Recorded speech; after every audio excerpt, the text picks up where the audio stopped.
名失踪已久的叛党余孽最近现身。裴侍郎，正派你掌管政业。知侍郎，杀了吧。Guys, gimana kabarnya? Baik kan? Pastinya dong. Sekarang Mimin mau menceritakan dongwa baru berjudul Blade of Guardian. Selama bertahun-tahun terakhir, dinasti Xiu negara jatuh ke dalam kekacauan sipil dan rezim teror menyebar ke seluruh wilayah. Dalam konteks ini, muncullah pengintai prajurit bayaran yang misinya adalah melindungi target tertentu. Seringkali ditentukan oleh pemerintah.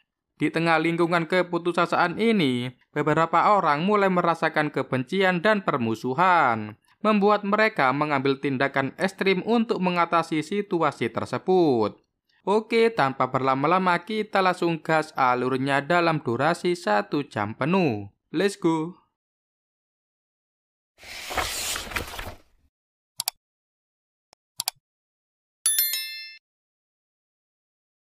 Scene awal diceritakan pada tahun 607 Masehi. Kaisar Yangguan dari Sui merupakan pimpinan yang kejam. Semenjak Kaisar Yangguan berkuasa, rakyatnya hidup dalam kesengsaraan. Kemudian diperlihatkan tokoh utama kita bernama Daoma, seorang pejuang pengelana berhutang budi kepada seorang pria bernama Mo, bersama dengan anaknya bernama Xiaoqi. Daoma berangkat untuk membayar hutangnya kepada bestinya si Mo. Daoma memiliki kecerdasan tajam serta bakat untuk melihat gambaran besar dalam setiap situasi. Agar hutangnya pada Mo dapat terbayar, Daoma bekerja sebagai tentara bayaran memberikan perlindungan kepada kliennya bernama Geng Xianzi. Pada suatu hari, Daoma ditemani putranya Xiaoqi menemui seorang calon klien. Klien tersebut merupakan buronan seharga 800 tel emas. Daoma secara antusias menawarkan kerjasama jika dia diberi imbalan 3 kali lipat dari harga buronan calon kliennya. 我叫小七，记住也好，记不住也好，只要你出3倍的价钱，我就当作没看见你。 Setelah Daoma memperkenalkan diri dan memberitahu tujuannya, putranya Xiaoqi giliran memberitahukan soal dirinya. Xiaoqi anaknya sangat energik, nakal, cerdas, dan sarkastik. Dengan santuinya, Xiaoqi meminta Geng Xianzi mengingat namanya. Melihat sikap ayah beserta sang anak seenaknya menjumpai dirinya, bahkan menawarkan diri sebagai bodyguard, Geng Xianzi merasa dihina oleh Daoma. Apalagi Geng Xianzi berpendapat Daoma bukanlah seorang ma kuai. Ditambah Daoma tak mempunyai prajurit, hanya ditemani seorang anak kecil. Geng Xianzi semakin tak percaya padanya. Alhasil Geng Xianzi memerintahkan para pengawalnya memberi pelajaran kepada Daoma. Sebelum Geng Xianzi beraksi, Daoma berkata sangat disayangkan jika tawarannya ditolak. Mendengar hal itu, Geng Xianzi memperjelas bahwa tak mungkin seorang Daoma dan bocah bisa memberikan perlindungan kepadanya. Geng Xianzi tak ingin dirinya mendapat penghinaan. Supaya Daoma sadar akan situasinya, Geng Xianzi langsung memerintahkan anak buahnya menutup semua pintu. Geng Xianzi tak ingin mendapat ledekan karena menghajar seorang pria dewasa serta seorang bocil. Meski dikelilingi banyak orang, ayah maupun anak tetap bersikap santuy, tak merasa takut sama sekali. Lalu Daoma menyuruh Xiaoqi menutup matanya sembari menghitung. Lantas Xiaoqi bertanya berapa jumlah hitungan diperlukan. Daoma memintanya menghitung dari angka 1 sampai 9. Seiring Xiaoqi menghitung, sang ayah beraksi memakai pedangnya sekalian pedang musuh mengobrak-abrik pasukan Geng Xianzi. 我这把刀借给你吧。别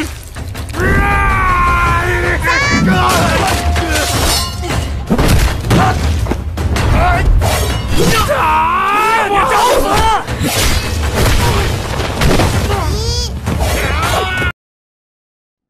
Tak ada satupun musuh dapat melawan kehebatan pedang Daoma. Meski dikeroyok, Daoma tak bisa dilumpuhkan. Bahkan setiap musuhnya mendapatkan jatah tusukan pedang Daoma.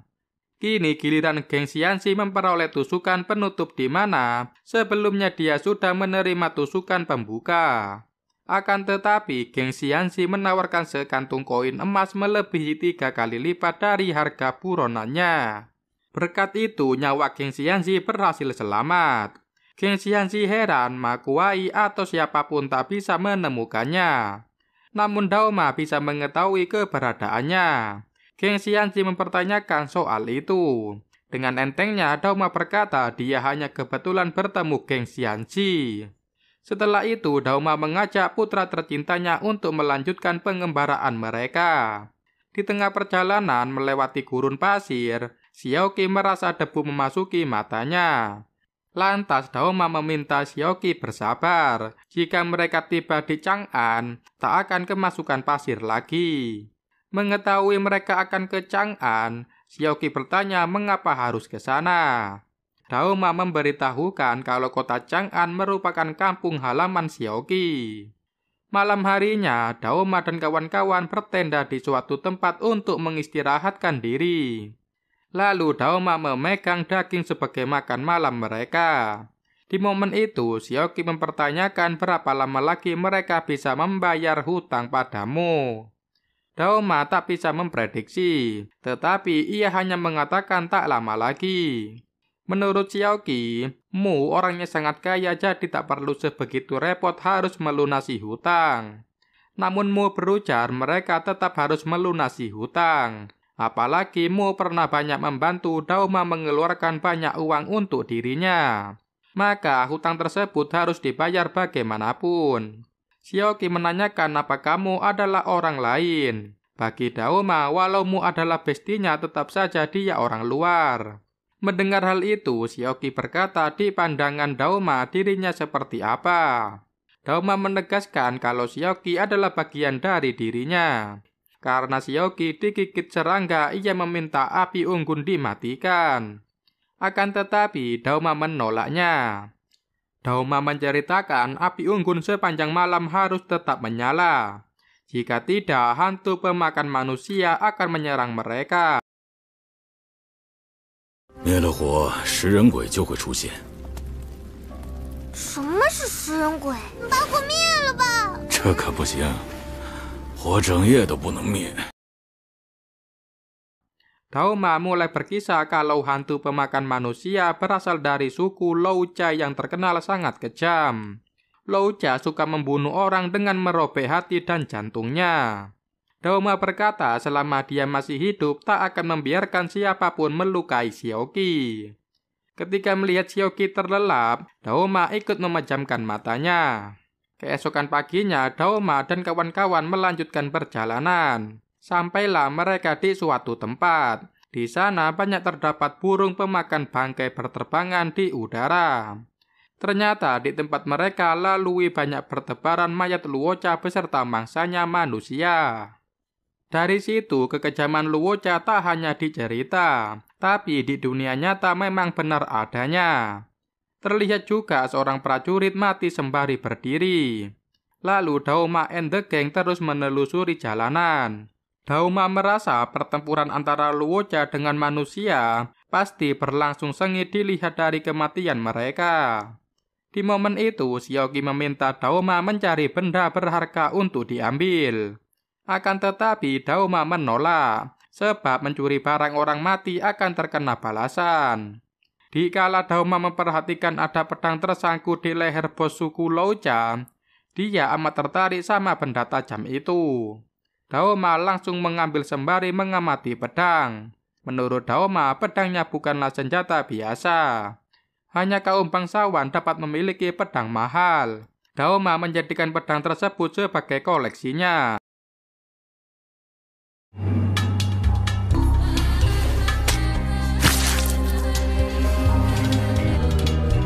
这口刀的主人身份应该不简单。 Alhasil, Daoma mendapat teguran keras dari Xiaoqi. Padahal belum lama Daoma menasehati mengambil benda orang mati bukanlah hal baik. Malah kini Daoma melanggar perkataannya sendiri. Daoma ngeles kalau dia hanya meminjam pedang berharga. Apalagi sangat disayangkan pedang sebagus itu tak terpakai dan diambil oleh pencuri. Tak jauh dari posisi geng Daoma, ada seorang bapak tua sedang menggendong seseorang. Saat menyadari keberadaan Daoma, bapak tua memohon Daoma membantunya menyelamatkan pria terluka. Daoma memberikan penawaran seharga 300 tel emas sebagai tanda kerjasama. Akan tetapi bapak tua tak memiliki uang sebanyak itu, hanya punya beberapa koin, sehingga Daoma mengurungkan niat menolong bapak tua. Lantas bapak tua mengaku dia adalah ketua pelindung dari Biro Pelindung Weiwu. Di wilayah barat disebut juga bapak berminyak. Jika Daoma bersedia, bapak tua akan membayar sisanya. Bapak tua bersumpah atas nama benderanya tak akan berhutang. Lagi-lagi Daoma tak percaya hal itu. Mendadak Daoma berubah pikiran sewaktu membaca lembaran kertas bertuliskan harga buronan di lembar kertas tersebut sebesar 6.000 keping emas. Sehingga Daoma mau mengemban tugas dari bapak tua. 这集市卖的葡萄干吃，我的朋友。这买卖我做了。那是这孩子身上的。 Kemudian tampak keramaian di pasar. Terlihat seorang pedagang manusia menjajakan banyak wanita dari berbagai negara. Lalu ketua klanmu menghargai salah satu wanita seharga 2 koin emas. Sontak saja pedagang Human tak terima dagangannya diberi harga murah. Lantas pedagang menjelaskan bahwa wanita itu adalah gadis cantik tertinggi dari negara Gyuji. Seharusnya dihargai sekurang-kurangnya 50 koin emas. Mendengar protes dari pedagang, putri ketua klanmu bernama Ayuya marah-marah. Setelah itu ketua klanmu menjelaskan bahwa pedagang telah merusak jajakannya. Karena obat bius terlalu banyak diberikan, si wanita dagangan tak merespon meski diberi cap besi panas. Menandakan kondisi si wanita bermasalah otomatis mengurangi harganya. Di momen itu, ketua klanmu berkata keras kalau pedagang tak seperti ayahnya begitu memperhatikan para jajakannya. Sementara yang dilakukan pedagang malah sebaliknya. Entah kenapa ucapan itu menyinggung pedagang dan ia hendak menghajar ketua klanmu. 死鸭子，竟敢断我财路！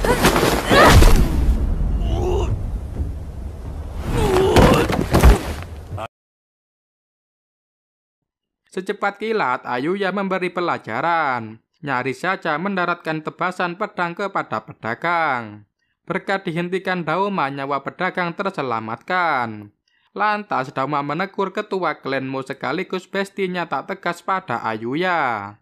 Setelah itu, kedua teman bernostalgia.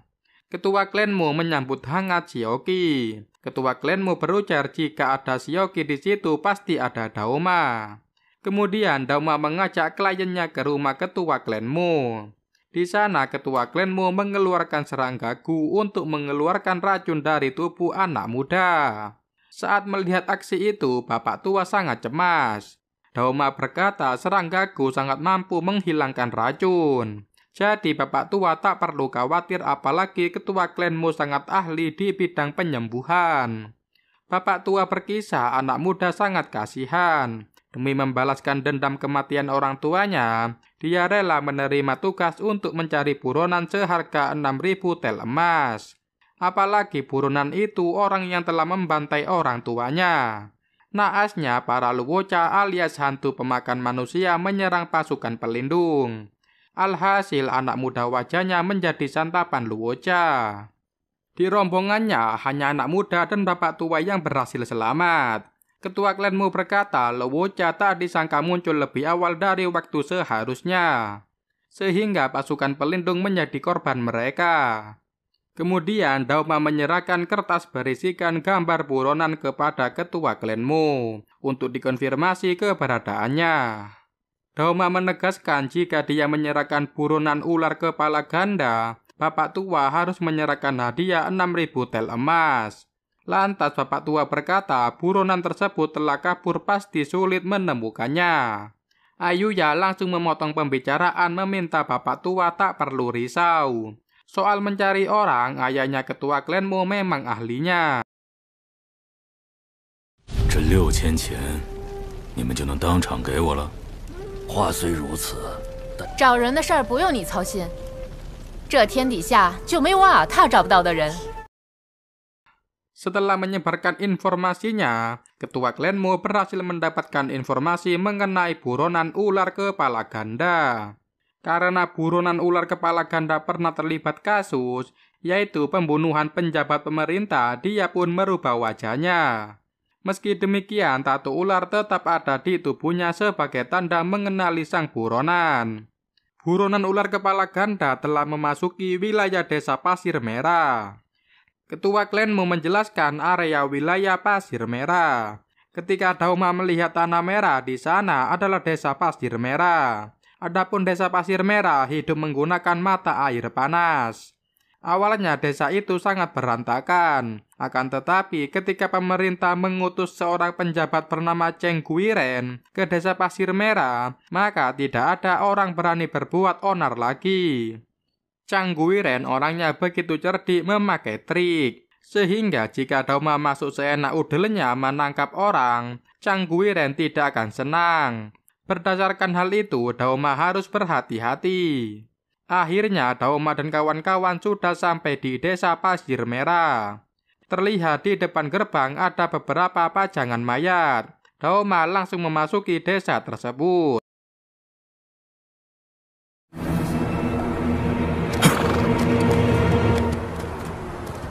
这样进去抓人，他是不会乐意的，你千万小心。 Selanjutnya tampak geng Xianzi sedang merekrut anggota baru untuk masuk ke dalam kelompoknya. Akan tetapi kehadiran Dauma dan Xiaoqi membuat geng Xianzi ketar-ketir. Apalagi Dauma mengumumkan secara terang-terangan kalau dia sedang mencari buronan membuat jantung geng Xianzi seakan meledak ketakutan. Alhasil geng Xianzi langsung memohon ampun kepada Dauma mengira dirinya yang sedang dicari. Namun Dauma sendiri tak mengingat sosok geng Xianzi. Hanya saja Xiaoqi ingat rupanya mencoba menenangkan geng Xianzi. Melihat tingkah geng Xianzi, seorang bocah bernama Lai merasa kecewa. Ternyata geng Xianzi seorang pengecut bermulut besar. Dauma memperingatkan Xiaoqi jangan asal menyentuh kepala orang tak dikenal. Setelah itu, Dauma meminta sepasang suami istri pemilik penginapan Feng Lai untuk menyiapkan kamar berkualitas terbaik. Lantas, Nyonya meminta Lai membawakan barang-barang Dauma. Lai sangat kesusahan membawa barang milik tamunya. Sebelum naik ke kamar, Dauma mengumumkan jika ada warga mengetahui sosok bertato ular di pinggangnya, harap membagikan informasi kepadanya. Setelah itu, sepasang suami istri pemilik penginapan mengeluh soal sosok Cheng Guiren. Karena semenjak Cheng Guiren menjabat di desa Pasir Merah, warga menjadi kekurangan air. Malahan mereka harus membayar mahal untuk mendapatkan air. Dengan begitu, penginapan Feng Lai sulit bertahan hidup. Hutang mereka juga sangat banyak. Kalau air tak ada, bagaimana penginapan mereka bisa beroperasi? Sehingga sang suami memutuskan untuk berbicara pada Cheng Guiren. Mendadak Lai berteriak tak ada gunanya mengajak Cheng Guiren berbicara. Di momen itu Dauma menanyakan keberadaan air panas, sebab dia mau mandi. Dengan senang hati bos penginapan bersedia mengantar Dauma. Sebelum pergi Dauma menitipkan Xiaoqi pada Lai. Karena tak diajak ke pemandian, Xiaoqi protes. Namun omelan sang bocil tak digubris. 那就有劳掌柜了。不妨事。小兄弟，哎，我儿子就托给你照顾一会儿了，回来给你带好吃的。那我要吃面条。大侠慢走。 Sembari melangkah pergi, Dauma berjanji akan membawakan makanan enak buat Xiaoqi. Sampailah Dauma ke rumah kepala desa. Satu-satunya mata air panas berada di dalamnya. Sontak saja Daoma heran bukannya desa Pasir Merah merupakan penghasil pemandian mata air panas terbanyak. Semenjak kepemimpinan Cangguiren, mata air panas di wilayah itu disumbat supaya tak bisa beroperasi. Jadi penikmat mata air panas cuma bisa diperoleh di kediaman Cangguiren. Harga pemandiannya sangat mahal, namun untuk mandi harus mengikuti peraturan. Belum sempat bos penginapan menjelaskan, Daoma pergi begitu saja. Lagian Daoma tak peduli soal aturan tersebut. Setibanya di tempat pemandian, banyak tatapan sinis mengarah kepada Daoma. Tapi Daoma mengacukan pandangan tersebut. Daoma hendak masuk ke pemandian di atas, namun malah dikeroyok oleh segerombolan orang. Dengan mudah Daoma berhasil melumpuhkan mereka semua.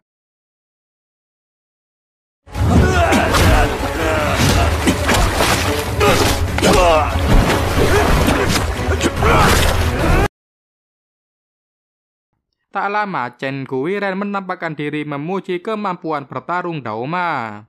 Sementara di penginapan, Lei memohon agar Xiaoqi membantunya mencari cara supaya diterima sebagai murid Daoma. Menurut Xiaoqi, Lei mempunyai keluarga lengkap. Ibu Lei berparas cantik dan Xiaoqi menginginkan sosok mama.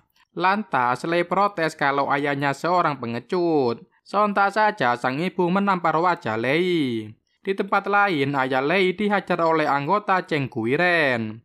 Karena bos penginapan ngotot mau ketemu Cangguiren. Sedangkan Lei berujar kalau dia kuat akan bisa menopang keluarganya. Lei berkata Cangguiren memperkerjakan orang-orang kuat. Kemungkinan besar kepala ular ganda ada di sana. Jika Lei bisa menemukan si kepala ular ganda, dia dapat menjadi murid Daoma. Adapun Daoma mendapat sambutan hangat dari Cangguiren. Di kesempatan itu, Cangguiren merayu Daoma menjadi anggotanya. Namun Daoma, sang penyuka kebebasan, tak tertarik dan melangkah pergi meninggalkan kediaman Cangguiren. Meski demikian, Cangguiren tak akan melepaskan Daoma. Kemudian bos penginapan menawarkan kerjasama menemukan ular kepala ganda kepada Daoma. Bos penginapan akan membantu mencari keberadaan kepala ular ganda. Untuk itu, bos penginapan meminta bayaran 2.000 tel emas. Uang tersebut akan dia gunakan untuk membayar hutang pada Cangguiren. Lantas, bos penginapan bertanya, ingin kepala ular ganda hidup atau mati. Dengan santuy, Daoma meminta kepalanya saja. 双头蛇要死的还是活的？我只要人头。要保住客店，我至少需要2000钱。刀客，我问你，我就是双头蛇。Sesudah mendengar ucapan Daoma, bos penginapan menunjukkan tato ular di pinggangnya. Ternyata kepala ular ganda adalah bos penginapan. Diperlihatkan kisah masa lampau di mana ketua pelindung Sui memanggil anaknya bernama Yuan. Tiba-tiba seorang pria menebas ketua pelindung Sui. Setelah itu, kepala ular ganda memberitahukan identitasnya. Jika kelak Yuan mau balas dendam, bisa menemuinya. Akan tetapi Daoma tak percaya. Pria tak berkekuatan mengaku sebagai kepala ular ganda. Lalu Daoma tiba di rumah membawa beberapa kue. Saat Lei menawarkan mencari kepala ular ganda, Daoma menyumpel mulutnya memakai kue. Setelah itu Daoma membangunkan Xiaoqi dan ia membawanya ke kamar. Tak lama pulanglah bos penginapan. Mengetahui sang ayah tak bisa menyelesaikan urusannya dengan Cangguiren, amarah Lei meluap-luap. Bahkan Lei mengatai ayahnya manusia tak berguna. 我在想办法。你哪次想出办法了？每次都是两手空空的回来，还被人做成那样。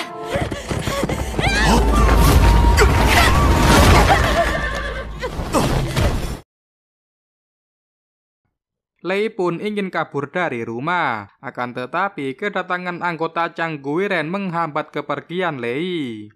Anggota Cangguiren tak henti-hentinya mengolok-olok Lei sekeluarga. Meski bos penginapan berhasil melunasi hutangnya, tetap saja penginapan mereka akan disita.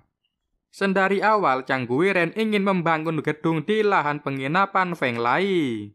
Tanpa membuang waktu banyak, semua pengawal diminta menghabisi Lei sekeluarga. Sontak saja teriakan histeris menghiasi keluarga kecil tersebut. Sedangkan di kamar Xiaoqi asik menyantap kue. Tiba-tiba segerombolan orang menyerang mereka. Namun Daoma menghabisi mereka satu persatu.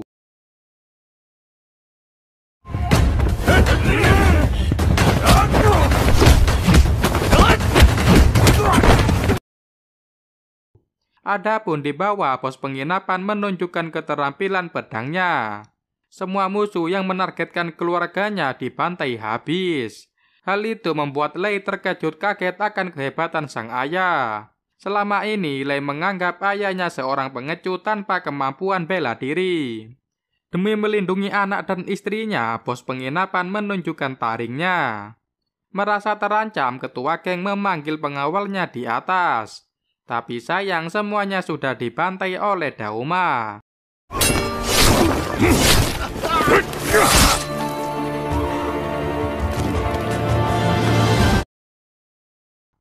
Daoma akhirnya mengakui bahwa bos penginapan memanglah si kepala ular ganda.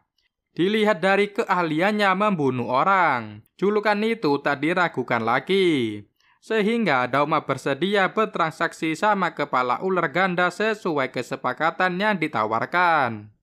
Jika kepalanya si ular ganda diambil, Daoma akan membagikan separuh uangnya dari hasil membunuh serta diberikan kepada Lei dan nyonya penginapan.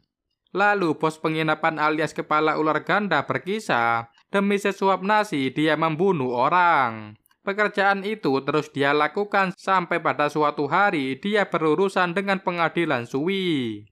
Dosa-dosa bos penginapan tak termaafkan lagi. Mendadak datanglah Cheng Guiren bersama anak buahnya menjerat tubuh bos penginapan. Di momen itu Cheng Guiren masih menawarkan Daoma bekerja di pihaknya. Lantas Daoma meminta Cheng Guiren menunjukkan keadilannya tanpa pilih kasih. Untuk membuktikan hal itu, Cheng Guiren menggantung anak angkatnya sendiri. Tak lama bos penginapan juga digantung. Melihat sang ayah dalam situasi tak menguntungkan, Lei berusaha menahan kaki bos penginapan dengan tubuhnya. Namun jeratan tali semakin meninggi membuat bos penginapan sulit dijangkau oleh Lei. Lantas Lei menangis terseduh-seduh memohon Daoma menyelamatkan ayahnya. Daoma berkata tujuan dia datang ke desa Pasir Merah untuk membunuh bos penginapan. Namun Daoma tak tahan mendengar tangisan Lei. Sehingga dia memutuskan bos penginapan mati di tangannya bukan di tangan Cheng Guiren. Selain kebebasan, Daoma tak suka peraturan. Terutama dagu Cheng Guiren tampak seperti bokong. Hal itu menambah ketidaksukaan Daoma dengan Cheng Guiren. Daoma menjuluki Cheng Guiren sebagai dagu bokong. Setelah itu, Daoma bersama bos penginapan menyerang Cheng Guiren. Terjadilah pertarungan sengit 2 lawan 1. Akhirnya bos penginapan terkena tusukan pedang Cheng Guiren.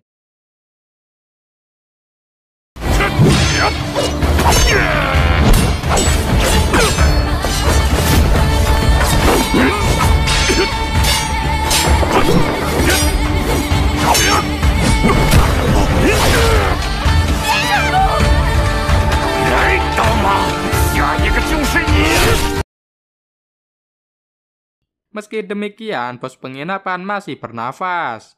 Sontak saja, anak dan istrinya sangat sedih melihat bos penginapan. Orang tercinta mereka terluka parah. Sementara dagu bokong terkena tusukan pedang Daoma. Dalam kondisi sekarat, Cheng Guiren memperingati Daoma untuk tak membunuh penjabat. Karena hukumannya adalah mati. Bahkan Daoma akan dikejar oleh Ma Kuai dari kerajaan. Daoma akan diburu seumur hidupnya. Waktu beristirahat tak akan Daoma nikmati. Orang-orang terdekat Daoma akan mengincarnya. Walau sudah mendengar berita buruk itu, Daoma tetap kekeh menghabisi nyawa dagu bokong.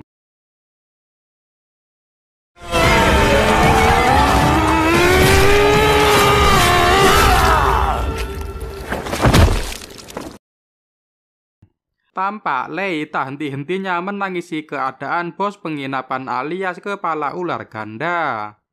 Melihat air mata serta tatapan Lei sama seperti anak kecil yang ayahnya bos penginapan bunuh, bos penginapan bersyukur kala itu membiarkan si Yuan hidup. Berkat itu pula bos penginapan kembali bersama keluarganya. Meski mati, bos penginapan tak menyesal telah menghabiskan hari-harinya bersama anak dan istri tercintanya. Akhirnya bos penginapan tutup usia. Saat Dauma mendekati, Lei memohon agar tubuh ayahnya tak dirusak. Lantas Yoki berkata tak baik mengambil benda orang mati. Sehingga Dauma membawa Yoki meninggalkan Lei sekeluarga. Lei berterima kasih atas kebaikan Dauma. Di perjalanan, Yoki membahas hutang mereka kepada Mo tak akan lunas, sebab tak berhasil membawa kepala si bos penginapan. Yoki juga mempertanyakan apakah mereka akan hidup dalam pelarian terus seperti ucapan dagu bokong. Dauma berkata selama ada dirinya, Yoki tak perlu mengkhawatirkan hal itu.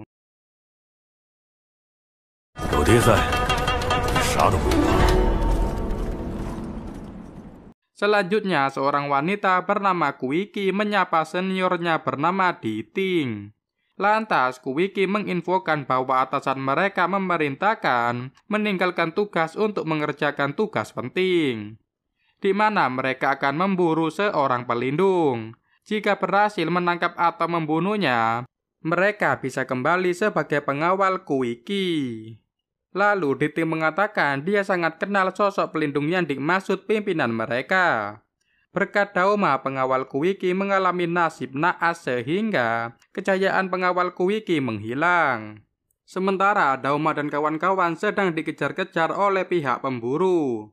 Karena harga buronan Dauma senilai 50.000 tel emas.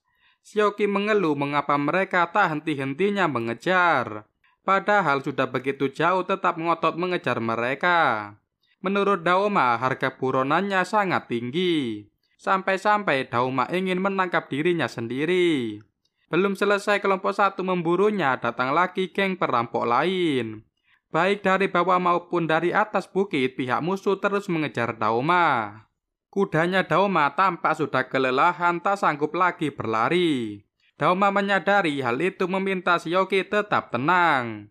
Dauma akan merebut kuda milik musuh sebagai pengganti kudanya. Jika salah langkah saat pergantian kuda, Yoki akan terjatuh. Maka dari itu, Dauma berharap Yoki hanya menuruti perkataannya dan mempercayai dirinya. Dauma meminta Yoki memegang erat dirinya.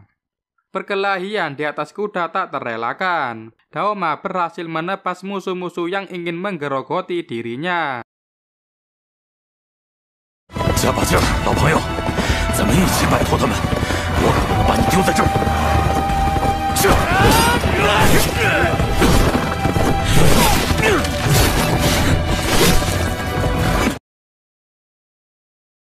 Selang beberapa waktu muncul pasukan lain di hadapan mereka.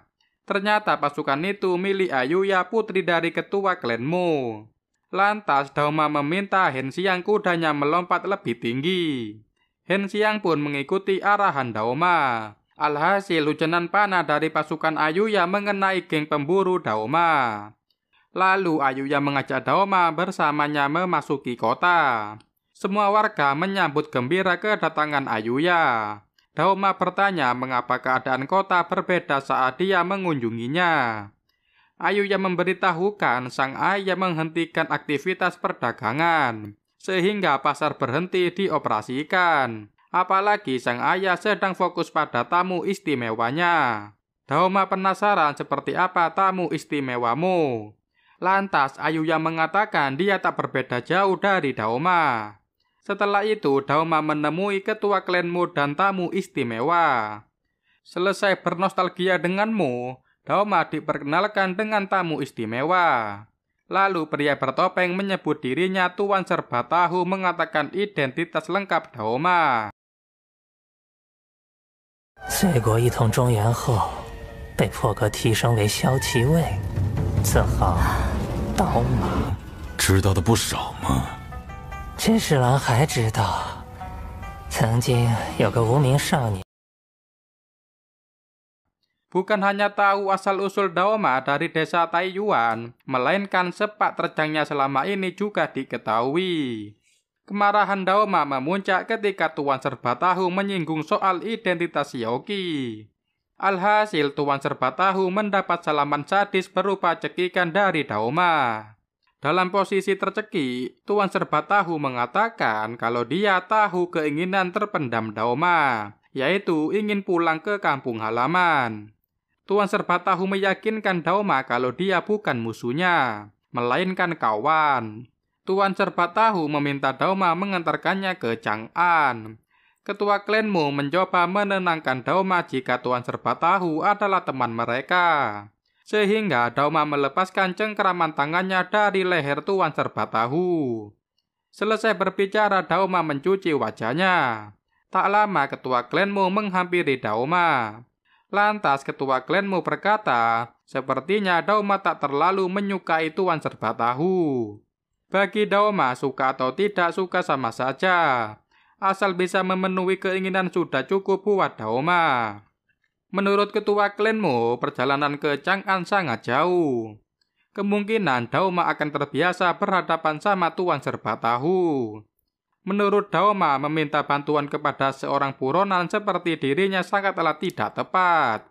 Meski demikian, Daoma merasa kalau Tuan Serba Tahu sama seperti dirinya yang harus bersembunyi. Mendengar hal itu, ketua klan Mu berujar kalau ceritanya sangat panjang. Alhasil, Daoma enggan mengetahui lebih lanjut mengenai Tuan Serba Tahu. Lalu ketua klan Mu berkata ini adalah kali terakhirnya dia meminta bantuan dari Daoma. Daoma berpendapat utang di antara mereka akan dianggap lunas semuanya. Menurut ketua klan Mu, urusan di dunia mereka saling membantu. Jadi mereka tak perlu hitung-hitungan. Lantas Daoma berujar utang budi yang tak bisa diperhitungkan adalah hal paling membebankan baginya. Daoma menegaskan kalau dia akan menerima tugas mengawal Tuan Serba Tahu ke Chang'an. Keesokan harinya, Daoma dan kawan-kawan bersiap-siap melakukan perjalanan. Tak lupa ketua klan Mu menyerahkan banyak kertas bea cukai guna mendukung perjalanan mereka. Meski menerimanya, Daoma merasa hal itu tak perlu. Apalagi mereka tak melewati jalur umum. Saat memeriksa lembaran lebih, Daoma mempertanyakannya. Ternyata putri ketua klan Mu si Ayuya akan ikut dalam perjalanan Daoma. Di kesempatan itu, Daoma mengatakan sudah waktunya Ayuya melihat dunia luas. Sebelum berangkat, ketua klan Mu menawarkan akan menjaga Xiaoqi. Apalagi Daoma melakukan perjalanan berbahaya. 刀马，你这趟表不太平，即使也不安稳，不如我安排小七到一个安全的地方吧。老莫，我会给你写信报平安的。我也会为你祷告的。 Akan tetapi Daoma berkata Xiaoqi lebih aman bila dijaga olehnya. Xiaoqi berjanji akan menulis surat untuk ketua klan Mu. Ayuya meminta sang ayah menjaga dirinya. Lantas ketua klan Mu meminta putrinya fokus pada perjalanan. Tidak usah meresahkan dirinya. Sembari menatap kepergian mereka, ketua klan Mu bergumam di hatinya dia menyerahkan masa depan klan Mu alias Ayuya kepada Daoma. Setelah itu, Daoma dan kawan-kawan melakukan perjalanan. Tampak Xiaoqi sangat berbahagia sekali. Sehingga Ayuya mempertanyakan mengapa Xiaoqi sangat sumringah. Xiaoqi memberitahu kalau kampung halamannya ada di kota Chang'an. Di kesempatan itu, Xiaoqi menanyakan alasan Tuan Serba Tahu pergi ke Chang'an. Di pandangan Tuan Serba Tahu, sebaiknya Xiaoqi dan kawan-kawan tak perlu mengetahuinya. Saking penasarannya, Ayuya asal menebak. Kemungkinan Tuan Serba Tahu melakukan hal memalukan. Mendengar hal itu, Tuan Serba Tahu berujar cepat atau lambat, Ayuya and the gang akan mengetahuinya. Mendadak, Tuan Serba Tahu memberi kode tujuannya ke kota Chang'an demi mengacaukan kerajaan. Di lain sisi di kerajaan, tampak Heruobi, jenderal kerajaan Sang mengatakan program baru Sang kerajaan akan berdampak tak baik bagi kesejahteraan umat. Sebab bila dipaksakan berjalan, maka rakyat di seluruh negeri terpaksa dijadikan budak pekerja. Begitu pula Go Jiong, pejabat tempat ibadah, setuju akan pendapat Heruobi. Jika diteruskan, rencana Kaisar Yang Guang dapat membuat masyarakat panik. Sehingga keduanya memohon agar Kaisar Yang Guang menghentikan pembangunan. Akan tetapi bukan jawaban yang dapat. Malahan kedua pejabat istana menjadi santapan segar untuk harimau putih milik sang kaisar.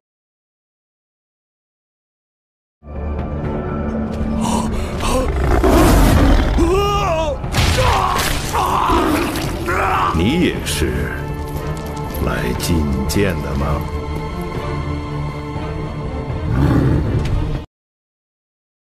Setelah keduanya menjadi korban keganasan harimau putih, keluarlah Kaisar Yang Guan dari Sui. Lalu harimau putih terus menatap tajam ke arah Pei Seju, menteri kerajaan. Kaisar Yang Guan mempertanyakan apakah menteri Pei sama seperti kedua pejabatnya, yaitu melarang Kaisar pergi ke bagian utara untuk membangun tembok raksasa. Meski takut, menteri Pei Seju tetap terlihat santuy. Justru kalau dia tampak ketakutan, harimau putih tak segan menyantapnya. Lalu Kaisar Yang Guan mendekati menteri Pei Seju. Kaisar bertanya apakah kedatangan menteri Pei Seju sama seperti kedua pejabatnya. Lantas menteri Pei Seju menerima laporan dari kota Zhangye bahwa seorang anggota pemberontak telah lama menghilang. Akan tetapi belakangan ini muncul di wilayah barat. Mendengar kabar itu, Kaisar Yang Guan berubah menjadi sosok mengerikan layaknya seperti iblis. Baginya berita itu tidak penting sama sekali. 一名失踪已久的叛党余孽最近现身。裴侍郎，正派你掌管政业。知侍郎，杀了吧！ Kemudian menteri Pei Seju menginfokan anggota pemberontak adalah ketua dari kelompok Huan Yan, yaitu Tuan Serba Tahu. Seharusnya tinggal dibunuh saja. Mengapa menteri Pei Seju tak bisa menanganinya? Padahal menteri Pei Seju diberi kekuasaan di wilayah barat. Namun kenyataannya baik wilayah barat atau Gotruk beserta daerah kekuasaan Yu Huyun sepertinya sulit untuk membunuh orang seperti Tuan Serba Tahu. Lalu Kaisar memerintahkan menteri Pei Seju segera membunuh Tuan Serba Tahu. Untuk memudahkannya, Kaisar Yang Guan mengangkat menteri Pei Seju sebagai menteri dalam kerajaan sepenuhnya mengurus 4 suku barbar di wilayah barat. Sebagai abdi setia, menteri Pei Seju bersedia menjalankan mandat dari Kaisar siluman. Kaisar juga mengingatkan menteri Pei Seju jika menemuinya harus bisa membawakan kepala Tuan Serba Tahu. Kemudian diberitahu pada tahun 605, Yang Guan memerintahkan untuk membangun ibu kota bagian timur Luoyang. Di kota tersebut, Kenaldi dibangun bersama pembuatan perahu naga. Hal itu sangat menyulitkan rakyat serta menghabiskan banyak harta kerajaan. 下次再来见朕，记得带上知侍郎的人头。 Sementara ada sekelompok orang sedang mengobrol. Gerombolan itu terdiri dari petinggi klan. Kemudian kepala klan Heyi bernama Heyi Suan berceloteh kalau mereka akhirnya menemukan keberadaan target. Sedangkan tuan muda klan Peuja bernama Peuja Mier merasa jika nanti malam akan ada badai pasir di gurun, sehingga mereka harus bergerak cepat agar tak terkena badai. Mereka juga harus segera berada di penginapan sebelum target. Lalu tuan muda klan Yuji bernama Yuji Niulou menyatakan keheranannya mengapa Pei Seju membuat 5 suku utama ikut campur dalam pertempuran kerajaan. Menurut kepala klan Heyi, si Heyi Suan, mereka tak perlu mempermasalahkan soal itu. Baginya menjalankan transaksi adalah hal utama. Lantas Yuji Niulau berargumen orang kerajaan sama seperti Gotruk bermulut manis, tetapi menyimpan pisau di hatinya. Di pandangan tuan muda klan Lei bernama Xiao Lai, setuju sama pendapat Yuji Niulau tak tahu kapan orang kerajaan menyerang balik mereka. Di mata He Yisuan, dia tak percaya pada orang daerah lain. Sehingga hal itu berlaku pada klan manapun dari Peu Chua Mi Er dan kawan-kawan. Namun mereka tak bisa berpaling dari tugas. Selesai mengobrol, kelima petinggi suku mulai bergerak. Sampailah mereka di suatu tempat. Kemudian Peu Chua Mi Er bertanya apa yang harus mereka lakukan pada Ayuya. He Yisuan meminta rekan-rekannya membunuh Ayuya jika mengganggu misi mereka. Peu Jia sangat senang mendengar hal itu. Dengan sombongnya, He Yisuan berujar kalau tak ada satupun orang dapat menghalangi niatnya. Selanjutnya tampak bendera negara Sui. Lalu diperlihatkan kondisi pasar kota Zhangye. Di balkon restoran berada di lantai 2 tampak Menteri Pei sedang memperhatikan orang-orang. Tak lama ajudannya bernama Pei Xingyon menginfokan tetua dari 5 keluarga besar sudah tiba. Kemudian Xingyon menyatakan keheranannya mengapa untuk membunuh Tuan Serba Tahu harus mengerahkan para tetua dari kelima suku. Jika Menteri Pei berkenan, Xingyon dapat memakai pasukan elit kerajaan menangkap sekaligus membunuh Tuan Serba Tahu. Mendengar hal itu, Menteri Pei menjelaskan kalau masalah Tuan Serba Tahu tidak sesederhana itu. Apalagi kota di gurun pasir banyak memiliki hal tersembunyi. Kalau membuat keributan di perbatasan pasti akan menimbulkan perselisihan. Di Gotru dan Tuyuhan banyak mata mengawasi mereka. Menteri Pei menasehati ajudannya untuk perlahan-lahan memancing musuh. Sikap gegabah hanya akan mengakibatkan permasalahan. Mendengar hal itu, Xin Yong mengatakan kalau Tuan Serba Tahu hanyalah umpan. Lalu Menteri Pei memberitahu menggunakan akal untuk memperoleh hal besar. Menteri Pei ingin Yongxing mempelajari urusan negara. Banyak melihat, banyak mendengar, ada kalanya pedang harus tetap berada di sarungnya. Setelah itu, Menteri Pei menemui 5 tetua. Di sana tampak para ketua klan Mo tak senang akan kehadiran Menteri Pei.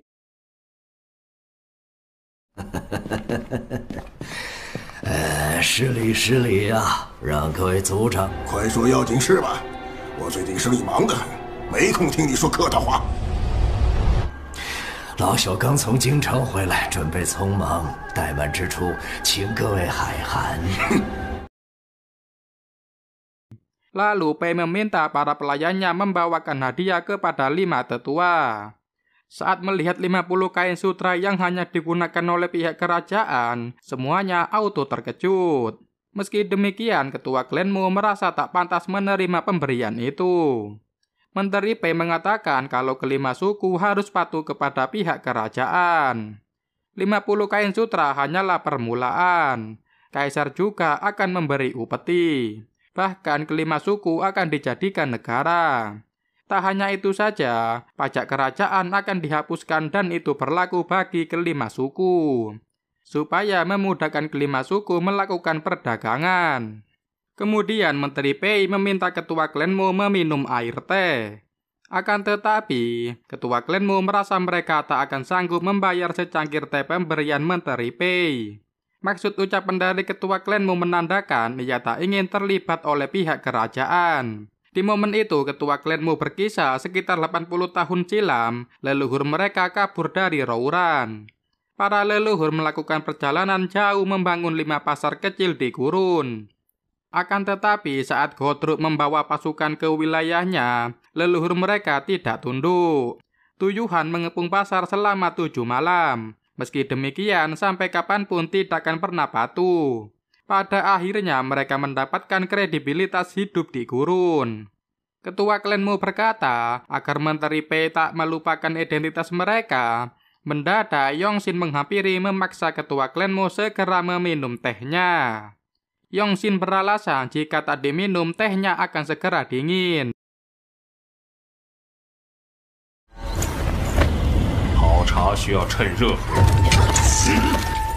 不要放凉了。 再好的茶，不合胃口也不能强饮。有机会请到老夫家中做客， Meski dipaksa, ketua klan Mo tak sudi meminum tehnya. Ketua klan Mo berkata walau teh pemberian Menteri Pei sangat mahal, jika tak sesuai selera dia tak akan meminumnya. Ketua klan Mo berbahasa basi, Menteri Pei bisa minum teh ciri khas sukunya. Setelah mengatakan hal itu, sahabat baiknya Daoma meninggalkan ruang rapat. Kemudian ketua klan Mo masuk ke wilayah pasar sudah dinantikan oleh warganya. Ketua klan Mo mengatakan mulai hari ini warganya tak perlu lagi bekerja di pasar. Karena ketua Mo sadar penolakannya terhadap Menteri Pei akan membawa bencana bagi warganya. Akan tetapi para warga tak terima akan keputusan ketua klan Mo. Mereka adalah suku klan Mo dan akan berjuang bersama-sama. Namun ketua klan Mo berkata memang benar para warga adalah bagian dari klan Mo. Meski demikian, nyawa para warga adalah milik keluarga mereka sendiri.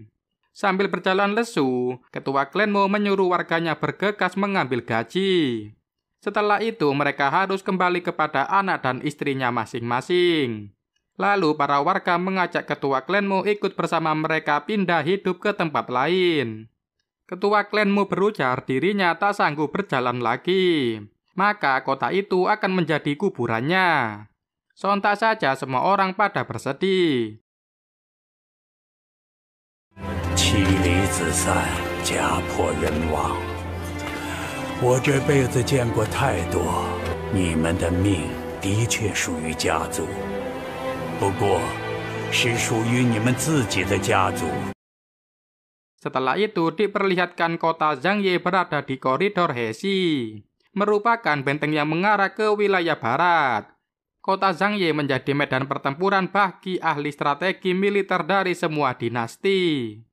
Lalu pada malam hari tiba semua budak ketua klan Mo menghampiri tuannya. Mengetahui para pelayannya belum meninggalkan kota, ketua klan Mo mempertanyakannya. Mereka tak ingin meninggalkan tuan yang telah menyelamatkan mereka. Andai saja ketua klan Mo tak membeli dari pasar budak, mereka sudah lama mati. Sehingga para pelayan tak akan meninggalkan ketua klan Mo. Lantas ketua klan Mo beserta para pelayannya melaksanakan ibadah. Selesai beribadah, tak lama para prajurit telah berada di dekat gerbang. Melihat gerbang kota terbuka membuat He Yisuan penasaran. Lantas He Yisuan masuk menemui ketua klan Mo. Para pelayan segera menghadang. Ketua klan Mo berkata meski He Yisuan menuruti kemauan Menteri Pei, belum tentu keinginannya terkabul. Ucapan itu membuat He Yisuan kesal. Menurutnya dia sekarang berbeda dari yang dulu.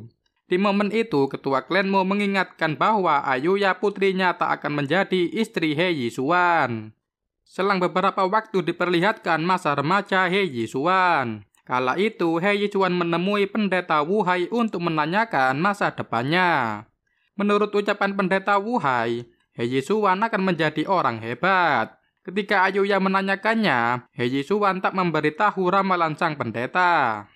He Yisuan menegaskan bagaimanapun pernikahannya dengan Ayuya adalah hal mutlak. Di pandangan Ayuya, nasib seseorang ke depannya tergantung pada tindakannya. Tak lama, geng Daoma tiba di tempat penginapan Lusu. Sementara di dalam, geng Ayuya sudah menanti kedatangan mereka. Setelah itu, seorang pria membawa kotak harta karun. Dari kejauhan, He Yisuan berteriak dia membawakan kado pernikahan buat Ayuya.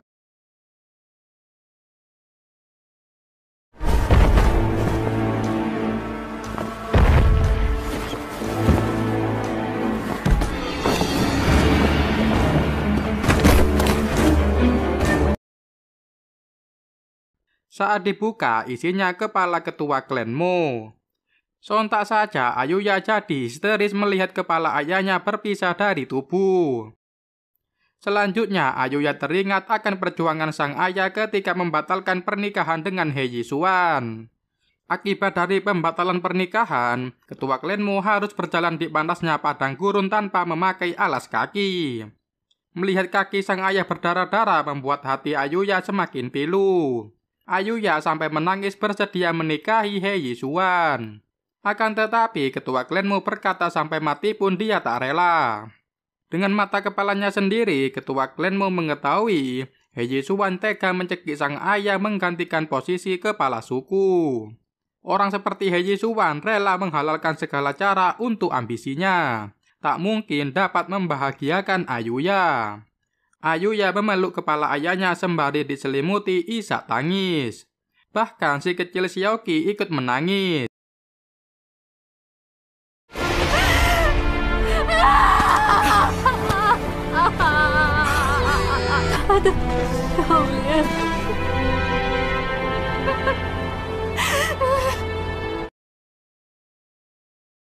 Daoma sangat terpukul atas kematian bestinya, yaitu ketua klan Mo. Lantas He Yisuan berkata dia tak peduli siapa sosok Tuan Serba Tahu. Yang terpenting sang pengawal membawa Ayuya ke depannya. Sementara Daoma dan kawan-kawan harus mati dibunuh. Akan tetapi Daoma secepat kilat memberikan tebasan beruntun hingga pengawal tumbang. Di lain sisi, Menteri Pei mencoret nama ketua klan Mo. Dia tahu bahwa ketua klan Mo telah meninggal. Kematian ketua klan Mo membawa penyesalan pada Yongxing. Yongxing tahu bahwa ketua klan Mo adalah pejuang hebat. Menteri Pei berkata di antara kelima klan hanya satu klan yang dia inginkan untuk hidup. Yongxing tak perlu mengingat ketua klan Mo. Sementara pasukan dari keempat suku sedang menuju tempat Daoma dan kawan-kawan. Ketiga suku heran mengapa klan Heiji sanggup membayar tentara bayaran penyembur api ala Hon. Selesai menggosip, ketiga klan secepatnya menuju TKP. Sedangkan Yuji Niulou mengharapkan Daoma menjadi bawahannya. Yuji Niulou beranggapan Daoma mau melakukan apapun jika dibayar. Namun Daoma tak memenuhi perintahnya. Daoma mengajak Yuji Niulou berduel. Keempat rekannya membantu Yuji Niulou menyerang Daoma secara serempak.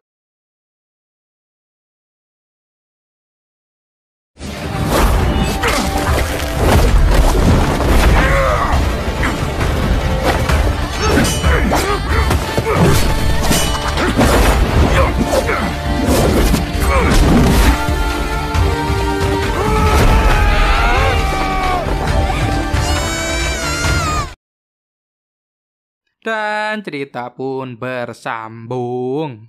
Kita lanjutkan di episode selanjutnya dengan durasi 1 jam penuh. Oke, sekian, terima kasih.